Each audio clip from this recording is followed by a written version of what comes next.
मैं जिक्र करना चाहता हूँ, आज आजादी के बाद जो 7.5% आदिवासी कौम थी वो 2011 की जनगणना में लगभग 9% होने वाली है। अगर आज कायदे से गिनती कर ली जाए तो इस देश की 10% से ज्यादा आबादी तो आदिवासी समाज की होगी। और ऐसे वक्त में जब आपकी इतनी बड़ी आबादी है, मैं आपसे गुजारिश करने आया हूं, बताइए आजाद भारत का अमृत महोत्सव मनाया जा रहा हो, प्रधानमंत्री बोलते हैं कि अमृत काल है, और उस अमृत काल में मध्य प्रदेश में एक आदिवासी हमारे परिवार के सदस्य के ऊपर एक उच्च जाति का व्यक्ति पेशाब कर देता है और उसके बाद भी हम खामोश चुपचाप देख रहे हैं।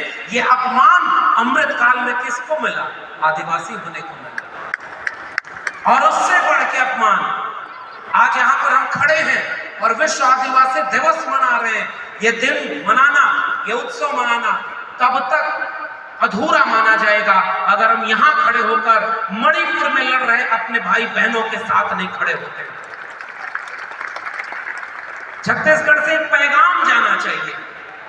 आप कल्पना करके देखिए, एक समय जब प्रजा नंगी रहती थी तो कहा जाता था कि राजा नंगा है।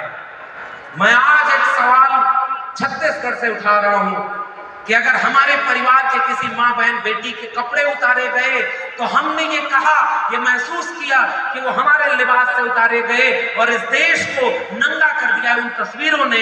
इसलिए मणिपुर की घटना पर निंदा करते हुए ये कहते हैं कि इस देश का प्रधानमंत्री और इस देश की सरकार नंगी हो चुकी है, जो अपने नागरिकों को आबरू को न बचा सके।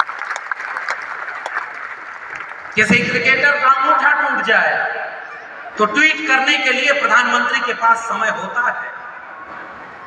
कोई यात्रा निकालनी हो, कोई नफरत की बात करनी हो, किसी अपने ही दोस्त के हाथों देश बेच देना हो, या 10-10 लाख का सूट पहनकर विदेश दौरा करना हो, हर बात में प्रधानमंत्री को एक भाषण देते हुए आप मिल जाएंगे।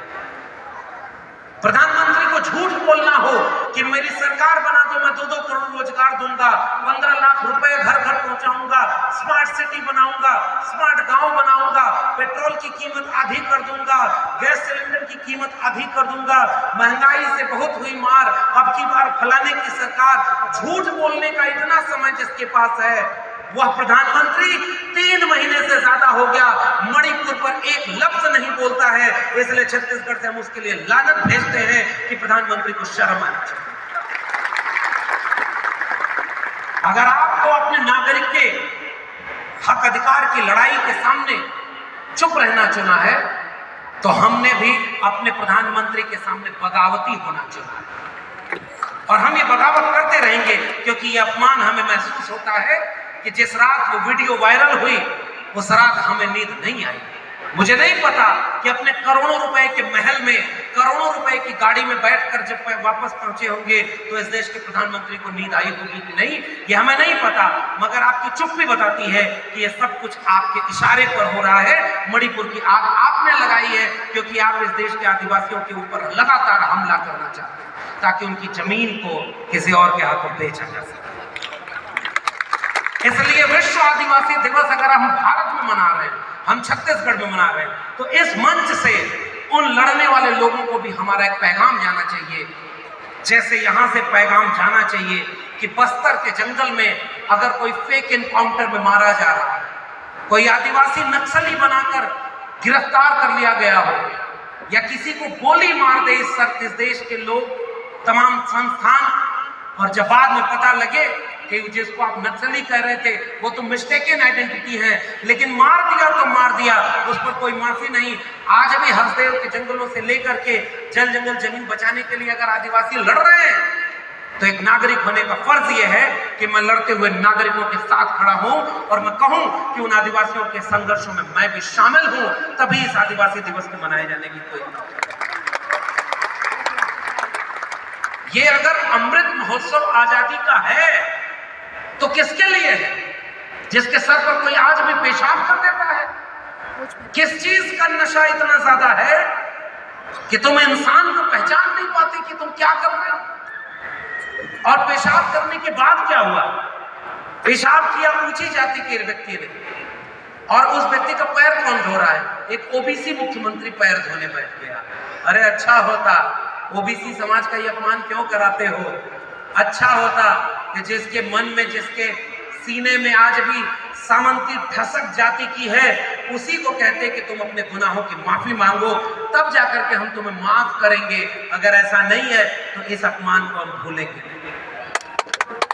ये अपमान है और इसलिए अपमान लगातार बढ़ता जा रहा है।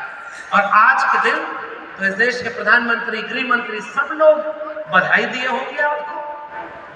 आपने हमें पगड़ी पहनाई और अभी पिछले कार्यक्रम में जहां था वहां लोगों ने बताया कि जब हम किसी के सर पर साफा बांधते हैं अपना, तो ये हमारा सम्मान तो करने का तरीका तो है ही, लेकिन हम अपनी एक जिम्मेदारी उनके कंधों पर देते हैं कि हमारी लड़ाई में आप भी शामिल होंगे। यानी ये लड़ाई की जिम्मेदारी जो आपने मेरे सर पर बांधी है, उसका तकाजा है कि मैं इस मन से सच बोलूं। और वो सच ये है कि आपकी और हमारी लड़ाई को बांट करके कमजोर कर दिया। इस देश के ओबीसी को लगता ही नहीं कि आदिवासी से उनका कोई रिश्ता है, जबकि मैं जब करीब होकर रहता हूँ और इस मंच पर बहुत सारे लोग बैठे होंगे, सामने भी बैठे होंगे जो ओबीसी समाज से आते हैं। हम भी खेती किसानी करने वाली जातियां, हम भी हाथ से श्रम करने वाली जातियां, हम भी हस्तशिल्प कुटीर उद्योग की जातियां, हम भी पशुपालन की जातियां, हम भी प्रकृति से पैदा करने वाली जातियां, हम भी प्रकृति को पूजने वाली जातियां। और इन आदिवासी लोगों से हमारा रिश्ता अलग कैसे हो गया? क्योंकि जिसको राज करना था उसने हमको बांट दिया, और बांट दिया तो कहा कि 97% अगर राज्य वाले एक हो जाएंगे तो हमारा मुख्यमंत्री कैसे बनेगा? अभी तो गनीमत है इस समय एक ओबीसी मुख्यमंत्री है, गनीमत है, नहीं तो इसके पहले कौन मुख्यमंत्री था और क्या हुआ इस प्रदेश का? मैं उस राजनीति में नहीं जाना चाहता, मगर इशारा आप समझे। जिसकी आबादी 97% है SC ST OBC की, उसका रिजर्वेशन जब 76% बढ़ाया गया तो आज तक आपको आपका रिजर्वेशन मिल गया क्या? नहीं। एक सवाल आपसे पूछ रहा हूँ, ये जो बढ़ाया गया वो आपको आरक्षण मिल गया क्या? नहीं। इस प्रदेश में मुख्यमंत्री ओबीसी, चलो उन्होंने थोड़ा कदम उठाया, लेकिन इस देश में प्रधानमंत्री जो है वो भी कहते हैं कि मैं ओबीसी माँ का बेटा हूं। कहते हैं ना भाई, पहचानते हैं ना? एक व्यक्ति है जो कहते हैं कि सौगंध मुझे इस मिट्टी की, मैं देश नहीं बिकने दूंगा। देखिए, बड़े मंच से, वैचारिक मंच से बहुत वरिष्ठ लोग बैठे हुए हैं, मैं नाम किसी का नहीं ले रहा हूँ, इशारे में बोल रहा हूँ। वो बेच रहे हैं भारत को, मैं चैन से कैसे सो जाऊं? वो लूट रहे हैं भारत को, खामोश में कैसे हो जाऊं? सौगंध मुझे इस मिट्टी की, मैं देश नहीं बिकने दूंगा। हम और आप खुश हो गए कि वाह, अब आया है कोई भारत माँ का 56 इंच वाला, इसको भरपूर वोट दे दो। और जैसे ही आपका वोट लेकर सबसे पहले बेचना क्या शुरू किया? जिस स्टेशन पर खड़े होकर, जिस रेलवे स्टेशन पर चाय बेचने का झूठ बोला गया था, उसी स्टेशन को सबसे पहले उस प्रधानमंत्री ने बेच दिया। और हम आप देख रहे चुपचाप। रेल बेच दिया, भेल बेच दिया, BSNL बेच दिया, LIC बेच दिया, बैंक बेच दिया, वित्तीय निगम बेच दिए, खेती किसानी की जमीन बेच दी, आपका खदान बेच दिया, आपकी सड़क बेच दी, आपका रेलवे ट्रैक बेच दिया। उसने झूठ बोला था कि हवाई चप्पल वाले को हवाई जहाज में उड़ाएंगे, हवाई जहाज में बेच दिया। और जब हवाई चप्पल वाला नीचे देखा तो हवाई चप्पल भी बेच दिया।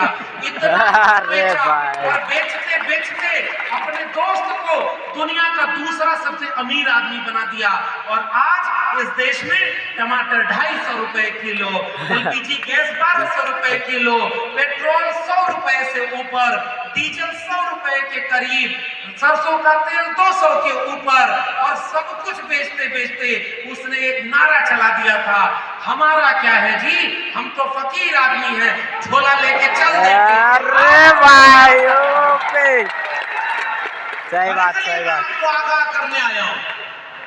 इस देश में बहुत खराब प्रधानमंत्री देखे होंगे, बहुत खराब नेता देखे होंगे, मगर इतना झूठा कोई व्यक्ति इस देश की नुमाइंदगी करे ये इतिहास में पहली बार है। अभी चंद दिनों पहले उन्होंने कहा महाराष्ट्र की एक सरकार के लिए कि वो 70,000 करोड़ का घोटाला कर दिया, और 2 दिन बाद पता चला उसी को अपनी पार्टी में शामिल करा के गठबंधन करके वहां सरकार में मंत्री बना दिया। अब बताओ ये क्या है भाई? अब वॉशिंग मशीन है, देखिए सब लोग पहचान गए हैं, लेकिन इस वॉशिंग मशीन के वायर को हमें निकालने की जरूरत है, वरना ये वॉशिंग मशीन एक दिन हमारे बच्चों के आने वाले भविष्य को भी उसी में लपेट कर किसी को बेच देगी और हम चुपचाप तमाशा देखते रहेंगे। क्योंकि वो उनके लिए तो बलात्कारी भी उनका नेता है और भ्रष्टाचारी भी उनका है। और कल्पना करिए छत्तीसगढ़ में कितनी जगह आदिवासी समाज के आंदोलन हो रहे होंगे।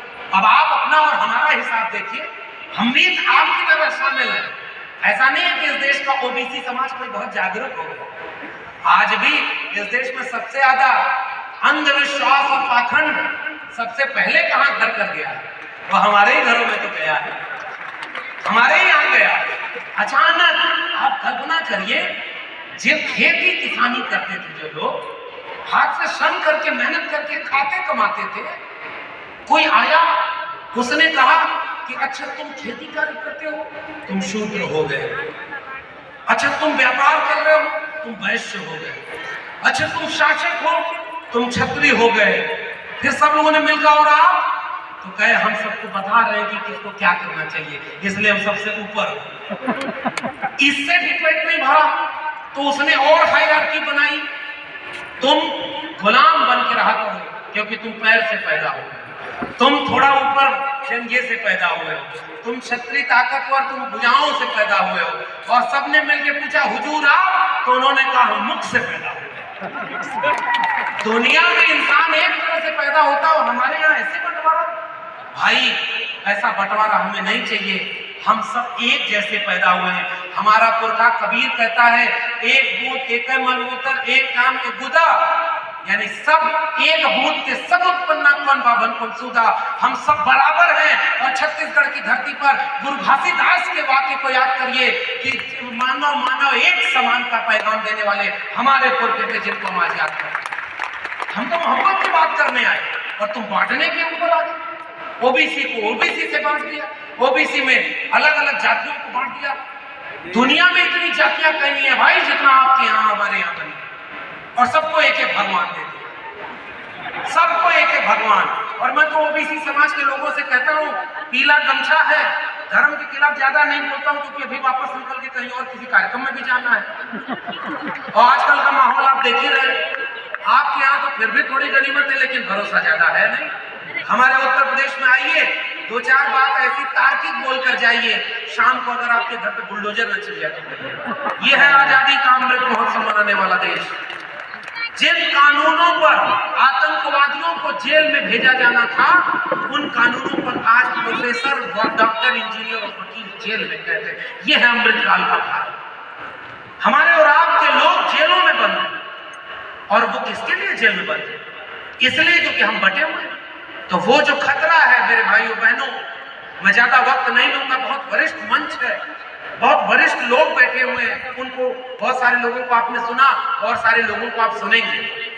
मगर जैसे मैं कह रहा हूं कि मेरी पूरी कौम, मेरे परिवार के सामने एक सबसे बड़ा खतरा आज आ गया है, अंधविश्वास और पाखंड का। इसकी वजह से पहले के जमाने में पता होता है, जब लोगों को भूख लगती थी, दूध नहीं मिल रही, दही नहीं मिल रही, तो एक आदमी बीच में आता था और कहता था, जजमान यहाँ अगर चुपचाप सह लोगे तो अगले जन्म में जाओगे तो दूध दही की नदियां। मैं इशारे में कह रहा हूँ, किसी जाति पर कोई टिप्पणी नहीं करता, समझदार को इशारा काफी है। एक बात बताइए, ये किसने कहा? आपकी जमीन कोई दूसरा हड़प रहा था और आप जब हक मांगने गए तो कहा कि तुम्हारे प्रारब्ध में लिखा हुआ है, पूर्व जन्म का फल है, तुमको दुख मिल रहा है, हमको सुख मिल रहा है, तो आगे क्या करना होगा? कहा कि बर्दाश्त करो, जब मरोगे अगले जन्म में जाओगे तो वहां तो तुम्हारी कई एकड़ जमीन होगी। अच्छा, महिलाएं यहाँ इतनी तादाद में बैठी हैं, मैं और ज्यादा टिप्पणी नहीं करूंगा, फिर भी एक लाइन तो बोल ही दूं। पुरुषों के मरने पर कहा गया कि अगर अच्छा काम करके जब मरोगे तो कहां जाओगे? स्वर्ग में जाओगे। स्वर्ग में क्या मिलेगा? दूध दही की नदियां मिलेंगी और अप्सराएं मिलेंगी। अप्सराएं मतलब समझ गए ना? और महिलाएं मरेंगी तो क्या मिलेंगे वहां पे जाके? अगर मान लीजिए महिलाएं स्वर्ग चली गई, भाई ये कैसा धर्म आपने बना दिया? ऐसा धर्म आपको मुबारक। पति की लंबी उम्र का व्रत किसको करना है? पत्नी को। बेटे की लंबी उम्र का व्रत किसको करना है? माँ को। परिवार की सुरक्षा का व्रत किसको करना है? माँ को, बहन को। भाई की रक्षा के लिए व्रत किसको करना है? बहन को। सारी महिलाएं जिस धर्म में गुलाम बनाई गई हो, आदिवासी परिवार के बीच आकर मुझे लगता है कि आदिवासी परिवार वह संस्कृति है जहां माताओं बहनों को पुरुषों के बराबर और कहीं कहीं तो उनसे आगे का मौका मिला हुआ है, इसलिए हम अपने ताकतवर और हमसे बेहतर आप जानते हैं कि आपके यहाँ बराबरी है। इसलिए मैं आपके बीच में मोहब्बत और प्यार का पैगाम लेकर आया। हमें किसी और से लड़ना ही नहीं। मैं जो ये टिप्पणी कर रहा हूं इसका मकसद ये नहीं कि बाहर निकल के हमें किसी से लड़ना है, नहीं भाई।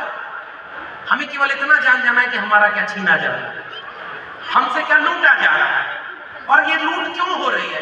क्योंकि हम आपस में भाई भाई लड़ गए। ओबीसी समाज के लोगों, आपके घर में कोई कथा भागवत, अरे भाई छत्तीसगढ़ में पिछली बार मैं आया था, छत्तीसगढ़ में बाबा आ रहे प्रचार करने। किस पार्टी का? समझ जाइए, जो भारत का संविधान बदल करके एक राष्ट्र बनाना चाहते हैं। इशारा समझ गए ना? Yes sir. अरे भाई तुम बाबा हो तो तुम अपने धर्म का प्रचार करो, लेकिन कोई धर्म का प्रचार करने वाला व्यक्ति आजादी का अमृत महोत्सव मनाने वाले देश में ये कह दे कि भारत का संविधान बदलना है और हिंदू राष्ट्र बनाना है, ये संविधान विरोधी बात है कि नहीं? बताइए। भारत का संविधान बदलने की बात करना संविधान विरोधी बात है कि नहीं? इसको हिंदू राष्ट्र बनाने की बात करना संविधान विरोधी बात है कि नहीं? क्या उसके ऊपर कोई कार्रवाई हुई? नहीं। क्या वो बाबा जेल में है?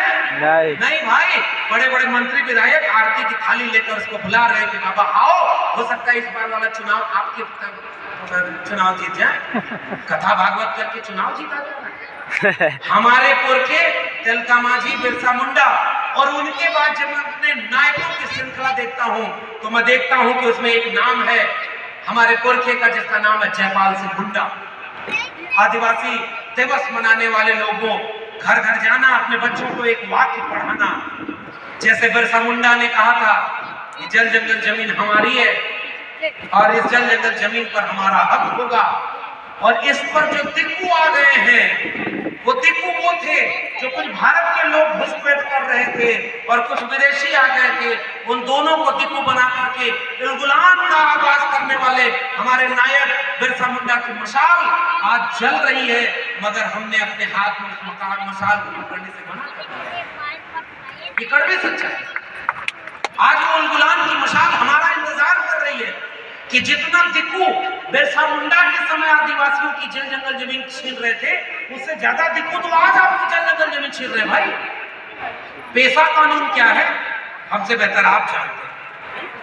भारत आजाद हुआ तो भारत के नागरिकों में एक भरोसा दिया गया था, लो भाई आदिवासी समाज के लोगों 7.5% आबादी है तो तुमको 7.5% आरक्षण हम देंगे, 7.5% शिक्षा तुम्हारी होगी, 7.5% रोजगार तुम्हारा होगा, और पीछे जो भारत बनेगा उसमें तुम्हारे हिस्से की जमीन तुम्हारी होगी, तुम्हारे हिस्से का गांव तुम्हारा होगा, तुम्हारी संस्कृति तुम्हारी होगी, तुम्हारी सभ्यता तुम्हारी होगी। इसलिए तुम्हें कानून दे दिया गया कि जब तक गांव के समाज की, ग्राम समाज की सहमति नहीं होगी, आपके गांव से न तो कोई एक पत्थर ले जा सकता था, न आपके गांव में कोई एक पत्थर लगा सकता था।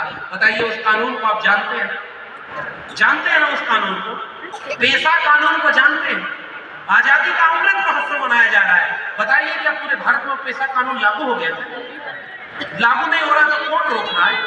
इसका मतलब कि जो आपके बच्चों की भविष्य को खराब करना चाहता है वही तो विरोध कर रहा है। पहचान नहीं रहे क्या उसे? अगर पहचान रहे फिर भी चुप हैं तो आपको आपकी गुलामी मुबारक। जैसे हम ओबीसी समाज के लोगों को बहुत अच्छे से पता है कि हम खेती किसानी वालों को 3 कानून बनाकर खेती बेच दी गई, और जब खेत बेची गई तो थोड़े से जगह के किसान खड़े हो गए और कहे कि हम फसलों और नस्लों को नहीं बदलने देंगे।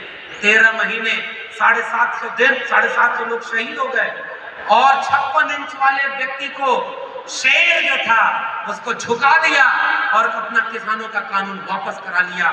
एक जगह उम्मीद और उल्गुलान की रोशनी जली तो थी। मगर एक बात बताइए, मैं दिल्ली विश्वविद्यालय का एक प्रोफेसर हूँ, और पता है मैं ठेके पर प्रोफेसर।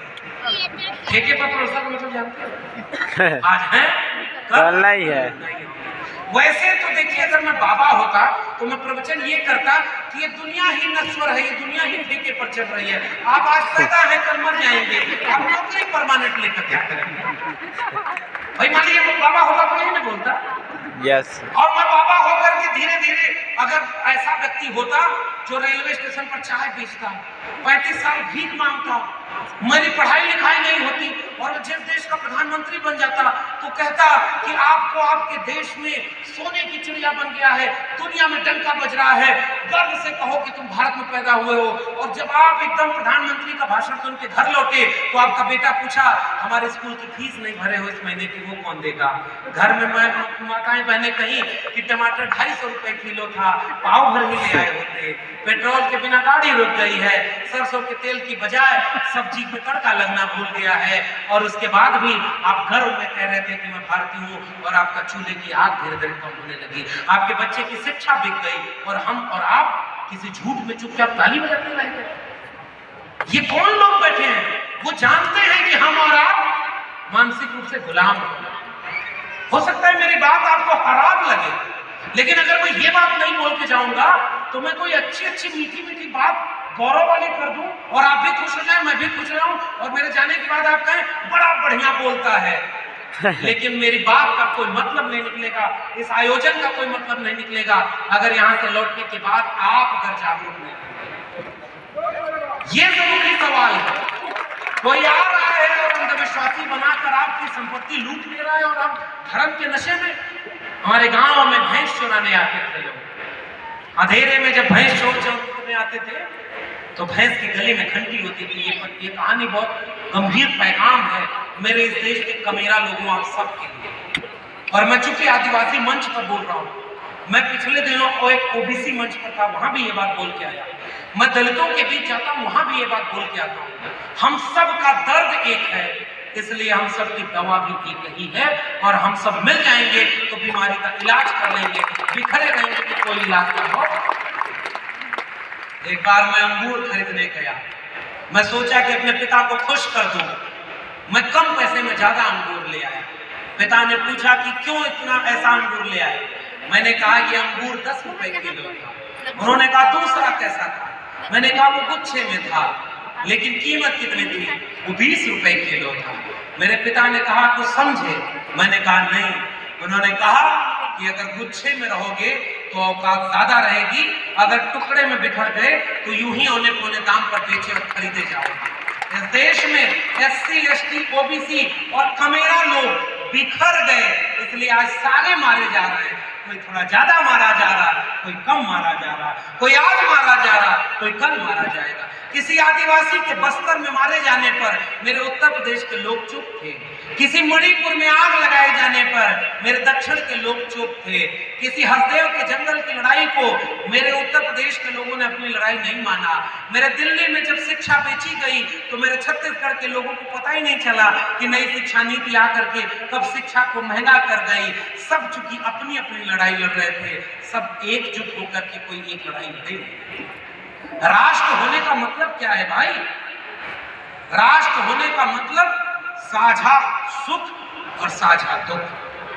अगर कश्मीर को दर्द हो और कन्याकुमारी को आंसू न बहे, अगर मणिपुर में आग लगे और गुजरात में उसकी हलचल न पैदा हो, अगर बस्तर में कोई आदिवासी मारा जाए तो कोई झारखंड का व्यक्ति रोए ना, अगर दिल्ली में कोई किसान लड़े तो कोई रायपुर का व्यक्ति खड़ा ना हो जाए, अगर ये रिश्ता नहीं बना तो माफ करिए, हम सब कुछ हैं मगर आज भी एक मुकम्मल राष्ट्र नहीं बन पाए हैं, हम बिखरे हुए देश। और इसीलिए साहब हम लड़े तो आप चुप रहे, आप लड़े तो हम चुप रहे, इसलिए बारी बारी सारे मारे जा रहे। शिकारी आएगा, जाल बिछाएगा, दाना डालेगा, मगर पक्षियों जाल में फंसना मत। हम भी यही काम करें, लेकिन जैसे ये सम्मेलन खत्म होगा हम बाहर जाएंगे, हमारे बीच के कुछ लोग यही गाना गाते जाएंगे, शिकारी आएगा, जाल फैलाएगा, दाना डालेगा, पक्षियों फंसना मत, और खुद भी कब उस जाल में फंस गए उन्हें पता ही नहीं चला। जैसे पाखंड अंधविश्वास। आखिरी बात कह के जा रहा, अगर मान लो आपको अपने समाज के लोगों को यह समझाना है कि जो समान नागरिक संहिता वाला कानून आ रहा है इसमें डर दिखाया जा रहा है कि मुसलमानों के खिलाफ है। मगर आज विश्व आदिवासी दिवस के दिन मैं पूरे देश के लोगों को कहना चाह रहा हूं कि आदिवासी समाज के लोगों के बीच जाकर पता लगाओ, ये यूसीसी यानी समान नागरिक कानून अगर सबसे ज्यादा किसी के खिलाफ है तो वो इस देश के आदिवासियों के खिलाफ है। वो उनकी पहचान को हमला करके तोड़ देगा, इसलिए उसका विरोध करना चाहिए। प्रकृति पूजक आप, कुल देवता आप थे, प्रकृति को आप जीते हैं, आप पूजते हैं, और बीच में आपके कौन आ रहा है? एक पुजारी, जो हमारे यहाँ ज्योतिबा फूले ने एक नाटक लिखा, और वो क्या करता क्या है? कल्पना करिए कि एक व्यक्ति गुजर गए, दादाजी, अभी मैं सुना कह रहा हूँ हेमंत जी, फिर यहाँ पे सुनाना जरूरी है, 2-4 बात और खत्म करूँ। एक व्यक्ति गुजर गए दादाजी, पिताजी बड़े आस्तिक थे, क्योंकि भाई उनको लगता था कि हम तो उनके वो हैं, तो उन्होंने कहा कि अच्छा इनकी आत्मा कहाँ जाएगी? तो एक व्यक्ति बीच में आया, उसने बोला कि इनकी आत्मा ऊपर अंदर में है। कहे मुक्ति कैसे मिलेगी? कहा गोदान बीच लाइन में बैठे हो, मतलब मंच के सामने। पिताजी कुछ दिन ऊपर जाकर के आते। अच्छा, मुक्ति के लिए उन्होंने सब कुछ दिया और उसके बाद वो चले गए। मैं नाम किसी का नहीं ले रहा हूँ, समझ रहे हैं ना मैं किसकी बात कर रहा हूँ? आज समझदार को इशारा काफी। जब कुछ दिन बाद वो व्यक्ति फिर वापस आया तो पिताजी, और आपके बच्चों को किस्मत धूम ढकोसले के नाम पर मंदिर मस्जिद हिंदू मुस्लिम रोज यही किया जा रहा है। अरे भाई, आपका स्कूल बर्बाद हो गया, स्कूल कॉलेज विश्वविद्यालय बचेंगे तब आपको पता चलेगा आपके बच्चों को कि पेशा कानून क्या है, यूसीसी क्या है, वन संरक्षण अधिनियम क्या है, आदिवासियों की जमीन छीनने का कानून क्या है, और कैसे हमारे आदिवासियों की जल जंगल जमीन छीनी जा रही है। विकास के नाम पर विनाश। हमें ऐसा विकास नहीं चाहिए जो हमें लूट करके किसी और की तिजोरी को आबाद करे। इसलिए मेरे आदिवासी परिवार के, ओबीसी परिवार के, मेरे परिवार के भाइयों बहनों माताओं बुजुर्गों, मैं दिल्ली विश्वविद्यालय का ठेके पर प्रोफेसर आपसे स्टेज के जस्ट सामने, मतलब सामने वाला बीच में, एक रोटी कम बने कम खा लीजिएगा, एक कपड़ा कम हो कम पहन लीजिएगा, एक रुपया कम खर्च करना हो कम खर्च कर दीजिएगा, किसी भी धार्मिक काम में 1 रुपया मत खर्च करिए, ये सारा पैसा बचाकर अपने घर के बेटा बेटी को शिक्षा दिलाइए, अपने आप आपकी आधी लड़ाई लड़ी जाएगी। और अगर शिक्षा नहीं दिए तो आपकी पीढ़ियां मानसिक गुलाम बन। चल ठीक है। और दूसरी मेरी गुजारिश है, हमारी लड़ाई मंदिर मस्जिद की लड़ाई नहीं है, किसी धर्म की लड़ाई हमारी लड़ाई नहीं है। हमारी लड़ाई शिक्षा की है, कलम किताब की है, हमारी जल जंगल जमीन और हक हुकूक हिस्सेदारी की। इसलिए पाखंड और अंधविश्वास से बचिएगा।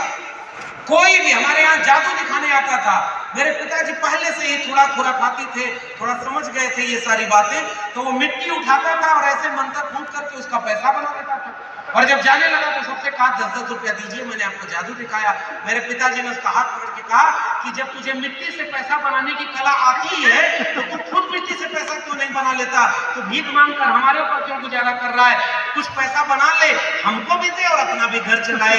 जादूगर झोला उठाकर भाग गया। जिस दिन इस देश के उस बड़े वाले जादूगर को ये पता चलेगा कि उसके ढोंग ढकोसले को इस देश की जनता पहचान गई है, वो झोला लेकर भाग जाएगा और आपका देश खुशहाल हो जाएगा। मेरा पैगाम इशारे में इसलिए, आपके धोखे आपके ऊपर इसलिए हो रहे हैं क्योंकि कोरोना जब आया तो उसी जादूगर ने कहा ना भाई, ताली बजाओ, ताली बजाओ, दिवाली मनाओ। और वो जैसे गांव में, आप गांव के लोगों जानो, गांव में देखा जाता है कि तालाब में कितनी लहर है तो पत्थर फेंका जाता है। वो टेस्ट कर रहा था, वो जादूगर टेस्ट कर रहा था, जरा देखें ये ताली बजाकर कोरोना भगाते हैं कि नहीं। कितने % अभी भी मूर्ख इस देश में है? उसने कहा ये मूर्खों की आबादी तो 90% से ज्यादा है। उसने दिवाली मनाने को, दीप जलाने को कहा, लोगों ने घर ही फूंक दिया बहुत जगह, वीडियो आपने देखी। तब उसे लगा कि ऐसे देश में तो हम अभी और 10-20 साल राज करें तो कोई आश्चर्य नहीं। तब इनको धर्म के नाम पर लड़ाओ, तब इनको मंदिर के नाम पर लड़ाओ, ये अपने घर के चूल्हे की चिंता नहीं करते, जा करके धर्म बचाने जाते हैं। और जितना धर्म बचाने वाले लोग हैं ना, उनके बेटा बेटी विदेश में अच्छे स्कूल में पढ़ते हैं, कॉन्वेंट स्कूल में पढ़ते हैं। और आपके घर का बेटा बेटी किस स्कूल में पढ़ता है, जरा बताइए। स्कूल की फीस कितना महंगी हो गई, मुझसे पूछिए। अगर आपको IIT IIM में पढ़ने जाना है ना, अपने बच्चे को पढ़ाने जाना है, तो करोड़ों रुपया खर्च हो जाएगा। एक बात बताइए, गरीब घर में अगर बच्चा पैदा हो गया तो क्या ये तय नहीं हो गया कि वो जीवन में वहां तक नहीं जा सकता? देश बट गया है साहब। थोड़े से लोगों के पास सब कुछ है और बहुत ज्यादा लोगों के पास कुछ भी नहीं। वो जादूगर ने आपके सामने एक शगुफा छोड़ा। कुछ दिन पहले उसने कहा लो हम एक दलित को राष्ट्रपति बना देते हैं। दलित को राष्ट्रपति बनाया। राजस्थान के मंदिर में जब वो राष्ट्रपति महोदय गए, मंदिर को घुसने से रोक दिया। संविधान से ऊपर कोई हो सकता है क्या इस देश में? कोई किताब इतनी बड़ी होगी क्या वो संविधान से ऊपर हो? और संविधान कहता है कि इस देश का सबसे पहला नागरिक कौन है? राष्ट्रपति। और राष्ट्रपति को अगर मंदिर में नहीं जाने दिया तो बताओ राष्ट्रपति हिंदू थे कि नहीं? और अगर राष्ट्रपति हिंदू नहीं, एक दलित थे, तो माफ करो, तुम्हारे हिंदू की पहचान में इस देश के SC ST OBC नहीं है, इसलिए हमें झूठा हिंदू बनाना बंद करो। और दूसरा वाक्य अभी का है, वर्तमान में पहली बार इस देश में कोई महिला आदिवासी इस देश की महामहिम है, राष्ट्रपति बनी है। हम सम्मान करते हैं, वो हमारे परिवार की अग्रजा है। मगर एक बात बताओ, दिल्ली के मंदिर का नाम गूगल करके सर्च कर लेना, एक वहां पर ऐसे बाउंड्री लगी हुई थी, जब राष्ट्रपति बनने के बाद आदरणीय गई और उस मंदिर में घुसने के पहले ही वो बाउंड्री के बाहर से ही उनको पूजा करा ली। और दूसरा एक मंत्री जो अपर कास्ट का था, जब वो गया तो उसको गर्भगृह तक दर्शन कराया। बताओ इस देश के राष्ट्रपति से बड़ा कोई पद हो सकता है क्या? और अगर राष्ट्रपति को तुम हिंदू नहीं मानते और उनके जाने से तुम्हारा मंदिर अपवित्र हो गया, तो आए मेरे कमेरा लोगों, मैं आपसे गुजारिश करने जा रहा हूं, ऐसे मंदिर में जाना बंद कर दो। केवल स्कूल कॉलेज विश्वविद्यालय जाओ, वहीं से मुक्ति मिलेगी, वहीं से तुम्हारे बच्चों का बहुत बढ़िया। और अगर कोई भगवान खुदा होता तो ऐसे जालिमों के सामने खड़ा हो जाता और कहता कि तुम इंसान में फर्क क्यों कर रहे हो? मगर वो नहीं है। मणिपुर जलता हुआ जो खामोश देखे, मध्य प्रदेश के अपने बच्चे के ऊपर पेशाब करता हुआ चुपचाप देखे, बस्तर के जंगलों में फर्जी एनकाउंटर में मारे गए आदिवासियों को जो चुपचाप देखे, मुझे ऐसे किसी भी परम शक्ति पर भरोसा नहीं। मुझे इस मुल्क के 90% का मेरा आवाम पर भरोसा है। 3 करोड़ आबादी के 1 करोड़ आदिवासी परिवार के लोगों, अरे मैं एक बात कह रहा हूं, बाकी सब छोड़ो, आपका आपके राज पर राज होना चाहिए कि नहीं? होना चाहिए। चुने हुए पता चल रहा है कि 32 विधायक सदन में बैठे हैं। पूरे प्रदेश में 32 विधायक हैं जो आपकी सीट पर चुन करके गए। मैं राजनीतिक बात कोई नहीं करूंगा क्योंकि वैचारिक मन से अलग अलग विचार के लोग होंगे, लेकिन एक सवाल पूछ रहा हूं, मेरा वोट लेकर अगर कोई नेता सदन में जाकर मेरे खिलाफ काम करे तो क्या उसे मैं अपना नेता मानूंगा क्या? ऐसे व्यक्ति को पहचानिए जो आपके वोटों का सौदा कर देता है और कुछ दिन बाद 5 किलो अनाज और 500 रुपया बांट देगा और दारू बांट देगा और तमाम चीजें बांट कर कहेगा कि अब की बार फलाने की सरकार, उसका गिरेबान पकड़ के कहिएगा देश लूटने और संविधान बदलने वालों की सरकार तो 2024 में नहीं बनेगी। सही बात। ये सीधा सा एक अपील है मेरी आप, क्योंकि वोट वो चीज है जो तय करती है कि पेशा कानून लागू होगा कि नहीं लागू होगा। बताइए कौन तय करता है कि पेशा कानून लागू होगा कि नहीं? आरक्षण सबको मिलेगा ये कौन तय करता है? वोट तय करता है ना। इस देश में मणिपुर में आग लगे कि शांति हो ये कौन तय कर रहा है? वोट तय कर रहा है। इस देश में आदिवासियों की जल जंगल जमीन उनके पास रहे कि छीन ली जाए, कौन तय करता है? वोट तय करता है। और हम आप अपने बच्चों को कहते हैं राजनीति से दूर रहो। सिलेबस में पढ़ाने के लिए सिलेबस कौन बनाता है? नेता। अब देश चलाने का काम कौन करता है? नेता। और जितने अच्छे लोग होते हैं वो राजनीति से दूर होते हैं। डॉक्टर राम मनोहर लोहिया कहते थे अगर अच्छे लोग राजनीति से दूर होंगे तो बुरे लोगों की राजनीति के शिकार होंगे। और आज आपका प्रदेश हो रहा है, हमारा वाला भी हो रहा है। मैं तो उत्तर प्रदेश में हूँ, मुझसे मेरा दर्द मत पूछिए कि हमने किसको वहां पर मैं और कुछ टिप्पणी नहीं करूंगा क्योंकि उसी से होकर मुझे जाना होता है। वहां तो पता नहीं कब क्या हो जाए। अगर आप धर्म की कोई यात्रा निकालेंगे तो उत्तर प्रदेश के मुख्यमंत्री फूल बरसा रहे हैं, अगर आप शिक्षा मांगेंगे तो लाठी बरसा रहे हैं। आपको चुनना है कि आप फूल चुनोगे या लाठी। मैं शिक्षा के लिए लाठी खाने को तैयार हूं, मुझे उनका फूल नहीं चाहिए। क्योंकि आने वाली पीढ़ियां मुझसे जब पूछेंगी कि शिक्षा बेची जा रही थी, ऐसा कानून लागू नहीं हो रहा था, वन रक्षण अधिनियम को बदल दिया जा रहा था, मणिपुर में आग लगी थी, तो तुम क्या कर रहे थे? मैं कहूंगा कि मैं बिना जेल जाने से डरे, बिना केस मुकदमे से डरे अपने लोगों को एक गुजारिश कर रहा था, हे मेरे कमेरा लोगों, आज से ही चलो एकजुट हो जाएं, हम सब का दर्द एक है तो हम सब की दवा एक है। इसलिए ये बोल रहा हूं ताकि कल को जब मेरी पीढ़ी मुझसे पूछे कि उस समय तुमने क्या किया, तब मैं कहूंगा कि मेरी वीडियो देख लेना, मैंने उस समय के बड़े शेर तानाशाह 56 इंच के प्रधानमंत्री से डरे बिना उसके खिलाफ बोला, क्योंकि वो गलत था और मैं सही था। इसलिए मैंने कहा शिक्षा रोजगार बचाओ तभी देश बचे। इसलिए अब ज्यादा समय न लेकर के मैं आपके बीच में आया। आपने हमारे सर पर एक ताज पहनाया है, हमें नहीं पता कि हम इसके लायक भी हैं कि नहीं। हम जिस मंच पर बोल रहे हैं और जिन लोगों के सामने बोल रहे हैं, मैं एक बात महसूस करता हूं कि हमारे लोगों की जितनी उम्र नहीं है, उससे ज्यादा उम्र तो संघर्षों में खपा दिए लोग बैठे होते हैं। और सामने जब ऐसे लोग सम्मान देते हैं तो हमें यह लगता है कि जिम्मेदारी बहुत बड़ी है। जिम्मेदारी इस बात की है कि हम जब यहाँ से दिल्ली लौट कर जाएं, किसी विश्वविद्यालय में खड़े हो, तो बस्तर बकसवा के जंगलों में खड़ा हुआ व्यक्ति जब हमसे हमारी तरफ देखे तो उसे लगे कि दिल्ली में बैठा उसका अपना आदमी उसके दर्द में शामिल है। इसलिए मैं मणिपुर हिंसा के खिलाफ, पेशा कानून लागू करने के विरोधियों के खिलाफ, वन संरक्षण अधिनियम के खिलाफ, जल जंगल जमीन छीनने वालों के खिलाफ, स्कूल कॉलेज विश्वविद्यालय बर्बाद करने वालों के खिलाफ, महंगाई लाने वालों के खिलाफ, बेरोजगारी लाने वालों के खिलाफ, हमारी खनिज संसाधन को अपने दोस्तों के हाथों बेच देने के खिलाफ, हमारी सरकारी जमीन और सरकारी हिस्सेदारी को लोगों के लुटा देने के खिलाफ हमारी लड़ाई जारी रहेगी। और एक नारा था ना, जो जमीन सरकारी है वो जमीन हमारी है, और एक तीर एक कमान, आदिवासी एक समान, आदिवासी एक समान। मैं तो आज कह के जा रहा हूं भाई, ओबीसी समाज के लोगों मेरा एक गुजारिश करना, 100 साल पीछे का अपना परिवार जब देखोगे ना तो आपको महसूस होगा कि जो आपकी संस्कृति थी वो आदिवासी संस्कृति की तो थी, और हम और आप एक ही थे, और इसलिए आज एक ही है। बस हाथ के काम बदल रहे, इसलिए हमारी पहचान बदल रही।